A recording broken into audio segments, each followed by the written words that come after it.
don't really think that this big motherfucker falling because it was such a huge machine, Right. right? So it looked like it's falling in slow motion, but in real time, that motherfucker coming down. Yeah. I hope not, but I hope not, but you know.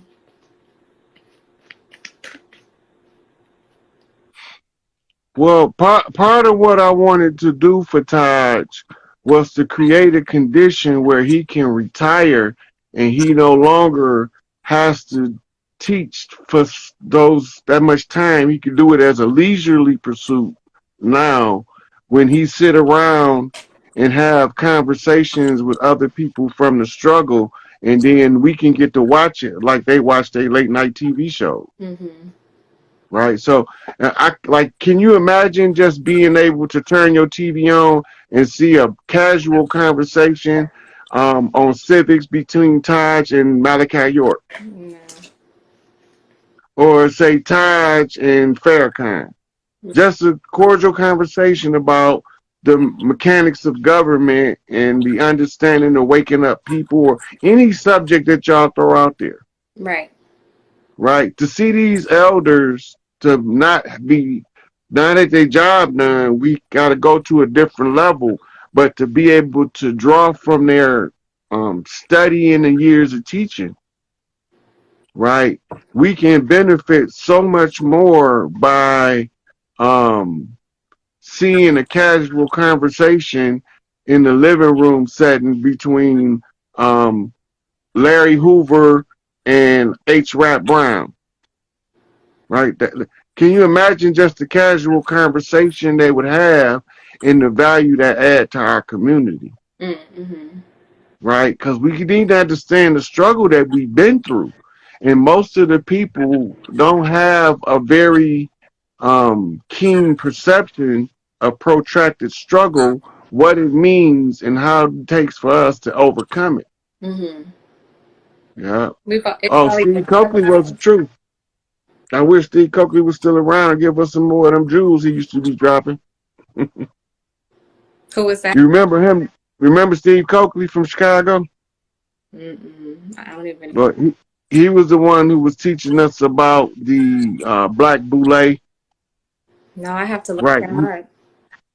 Yeah. He didn't know that he was talking about the JDL when he was talking about them Negroes.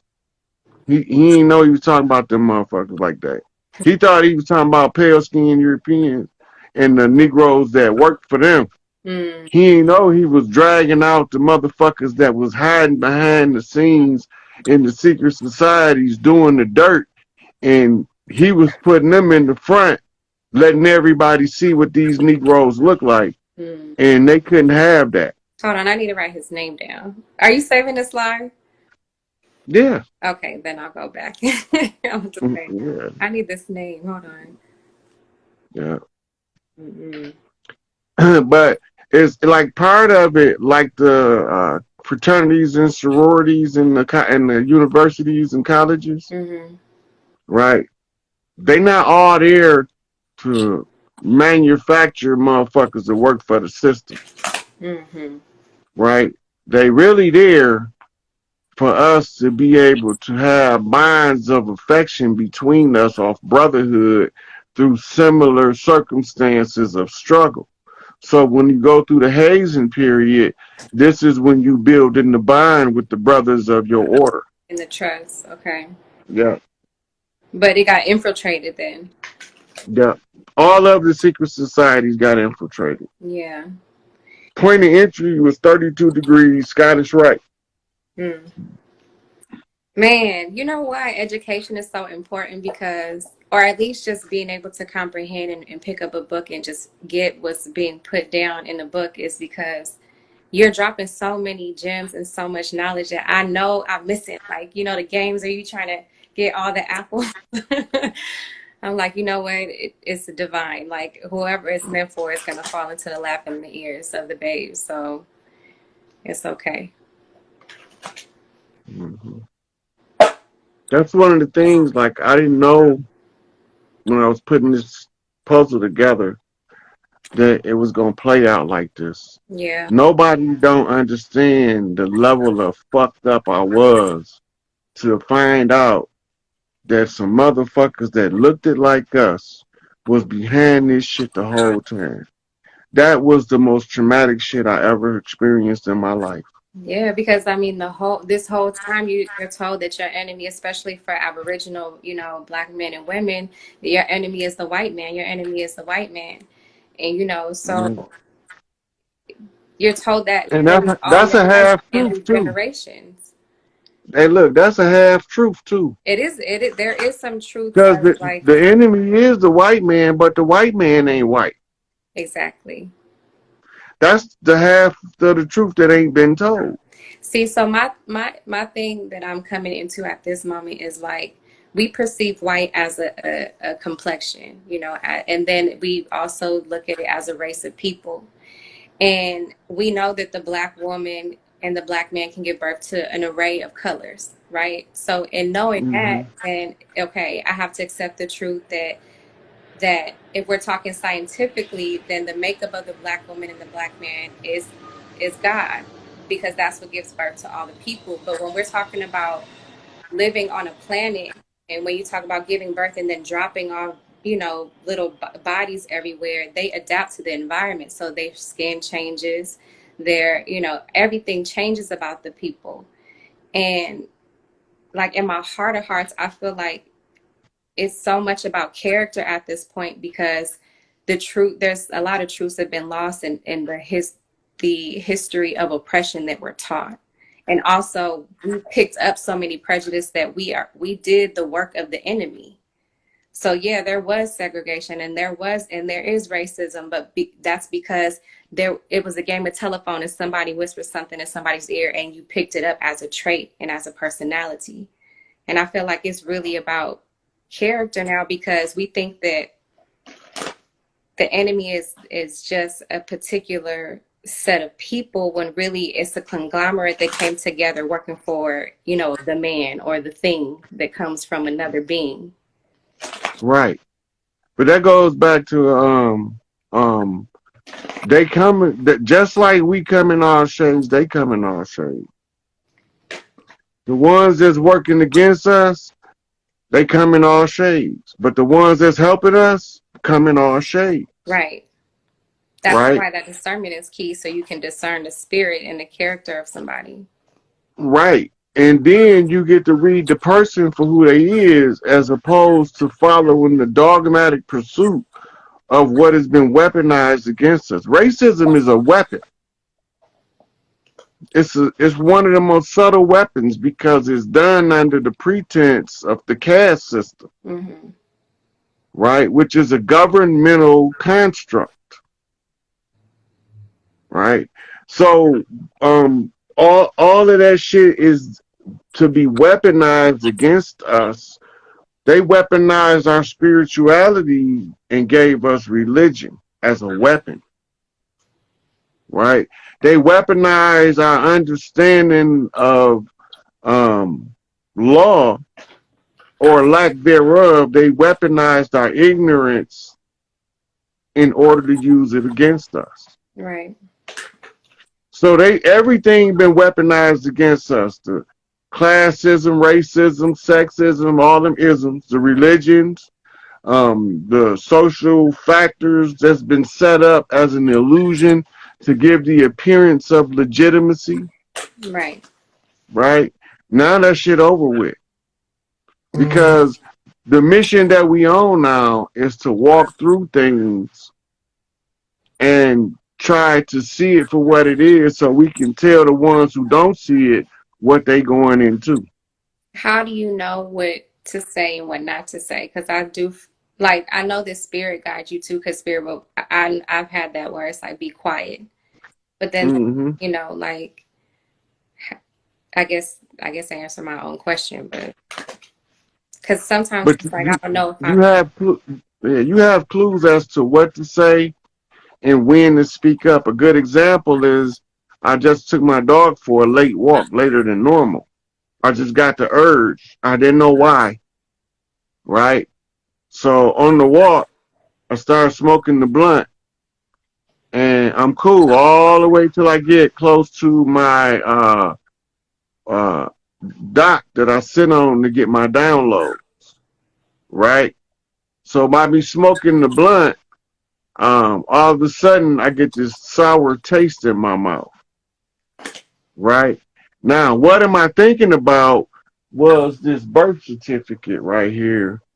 And I was thinking about um saving the birth certificate to put in the public domain until like the weekend. Big Mama said, spit that shit up. So it comes across as a physiological response, what I'm thinking, and the sudden hit to the body to perform the function, and there's nothing coming up, Mm.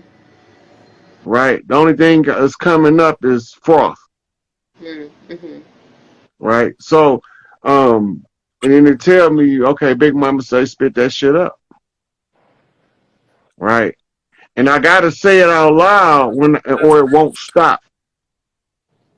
Mm. Right. So while I'm sitting here going through this gag and trying to catch my breath and spitting, if I don't say spit that shit up out loud, it won't stop. I'll be doing that shit nonstop until I say it.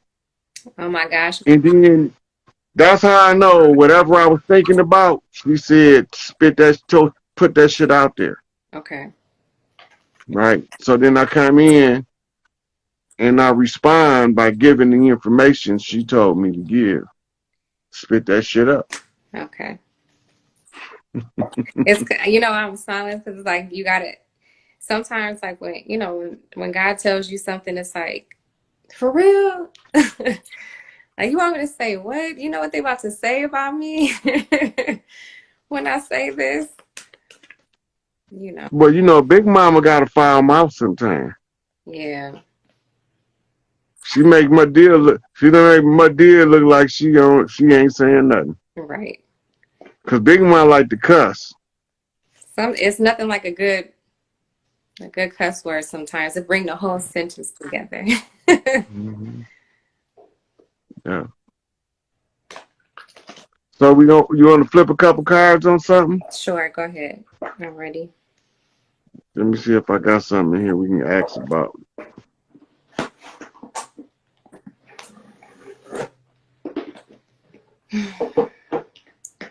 Okay, so y'all know those roles. Oh, that's a good question. Go ahead. All right. So the question or the query for the cards is, what? No, that's not a good question. The structure of the question is important. The structure of the question is important.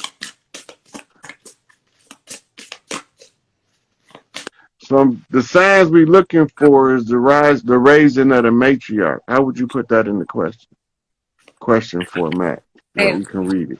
say it one more time.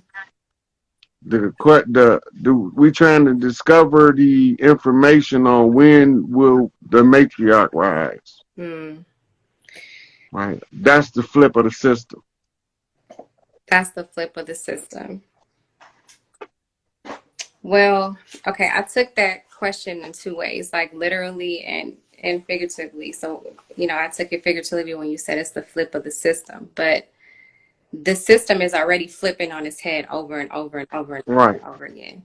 So Right. now what spirit is calling for the matriarchs to do the feminine is to come into your feminine segment energy. So segment is all about transformation and taking all of who you are in healing. You have to operate. Um, you have to operate in your optimal level. And I know I said feminine, but I do mean like everybody, because really it's really time to this answer kind of has different levels to it. It's really time to get right within yourself and align with spirit and align with, you know, to really get your heart light. I don't know if, you know, if that makes sense to you, to really like, you know, when Brandy Moesha, she had a day, you know, her day, she had something happen. She went and she wrote in her diary to release that. So there's a lot of like healing that needs to happen first, but the system is already flipping. So the question is, how are you preparing for the flip? Because And then raise the card up again. let me pull it up. Hold on a second.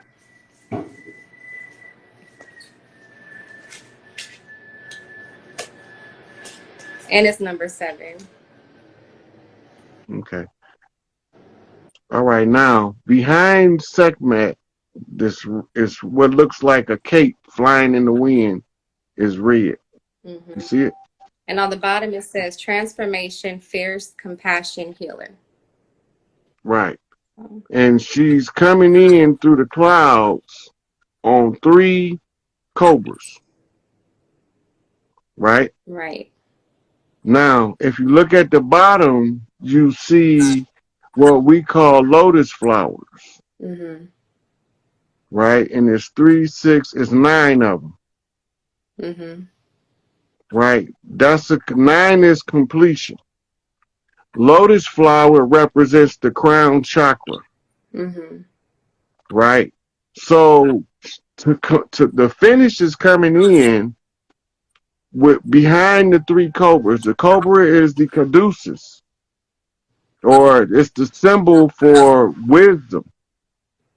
And the 3 cobras is representative of wisdom from left hand, right hand, and the straight bump. Mm-hmm. Mother line, father line, and what you learned on your own. Right? It's all in agreement. Now, Sekhmet brings in fire energy because the legend of Sekhmet is that she was in such a rage that they had to mix the blood with the alcohol to get her drunk before they can calm her down. Mm. Right? And she came here by leave of Osiris, the father, for the purpose of cleaning the land. She came down to basically slaughter the infidels. Mm. So the Sekhmet energy is high priestess fire energy, chaotic but under control. Right? It's the top tier of fire energy. So this is what they mean when they say fire from heaven. Mm. They're talking about Sekhmet. Now, Sekhmet represents the daughter of the father who is in the rage about the death of the father, which Set murdered Osiris, right?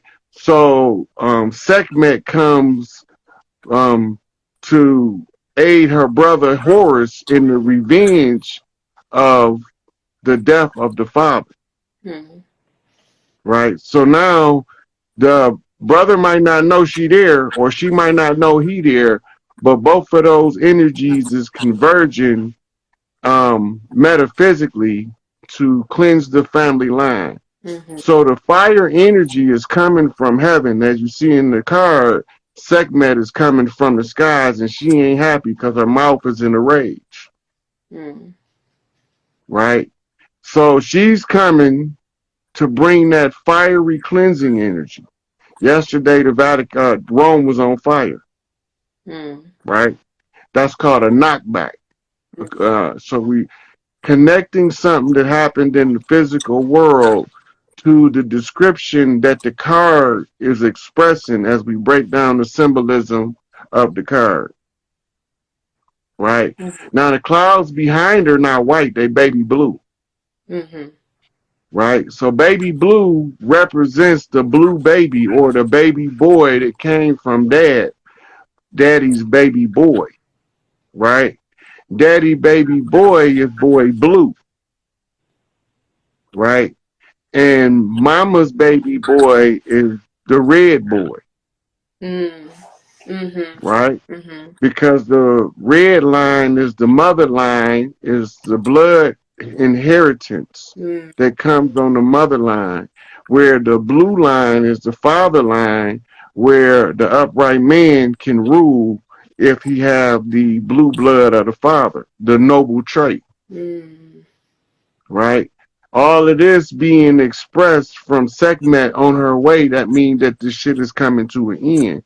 Because Sekhmet energy is not a jovial No. and what we call go along to get along ass energy. That's it. When it say transformational is in transformation. It's like you got to knock a building down to rubble in order to build something new.